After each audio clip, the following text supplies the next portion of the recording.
researchers have been able to show us, and this is a pretty amazing thing to say. The mystery has always been, when we look at genetic codes, when we see those amino acids lined up on the double helix, what is it that determines whether the amino acids, whether the antenna are turned off or on? Well, within just recent years, through the HeartMath Institute, people like Dan Winter working with HeartMath, what has been discovered is this, is that there is a switch that turns off and turns on where those coding sites lie, and that the switch for that turning off and turning on is what we call emotion. And this is the first time that we've ever seen the patterns of emotion directly physically linked to human genetic material. So what I'm saying is this. When you look at the double helix, the green is the double helix of the DNA on this image. What Dan Winter says is the long wave of emotion programs this shorter wave of DNA. So emotion, the long wave, the long red wave of emotion, wherever this wave of emotion touches, where it crosses this double helix, is what determines where the site is that code will either be turned off or turned on. If we're going to have an antenna at this site, it will only be turned on if the wave of emotion crosses this double helix. Well, this is really interesting for us because two things. First of all, the waves of emotion, researchers have determined that you and I are primarily capable of only two emotions.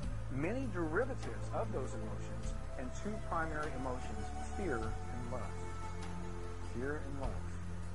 Well, fear is a long, slow wave of emotion.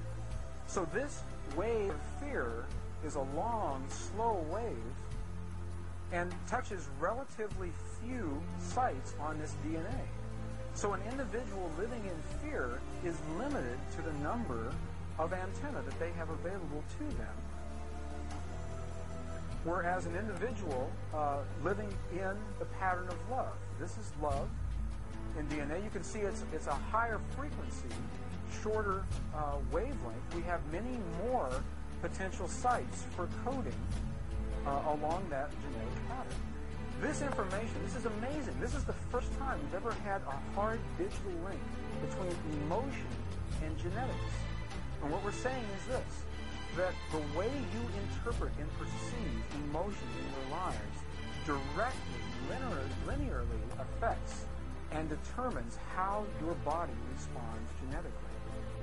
The patterns of light align themselves along the axis of this DNA.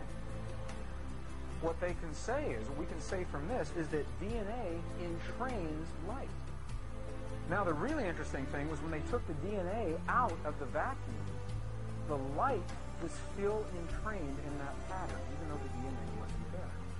And the researchers call this now the phantom DNA effect. And what they are saying, what we can say very accurately, is that light responds to our genetic material. And in that, with that piece of information now, for the first time, what we have is a link between emotion, DNA, and light, which is what our world is made out of. As emotion, thought, love, fear, whatever they are, as emotion determines the patterns and the codes in the DNA, and the DNA determines the patterns of light. DNA serves as a template for the patterns of light around us. For the first time, we have hard, physical, direct evidence, digital evidence, that our emotions and our thoughts directly affect the physical world around us. And that was an amazing thing for me to be able to say to you. Not only does it affect the world around us, it affects the world within us. The energetic systems of the body, the nervous systems, the nervous pathways, and the chakras are all determined through our experience of emotion and feeling, how emotion and feeling trip the switches of genetic material and our body resulting as an expression of that.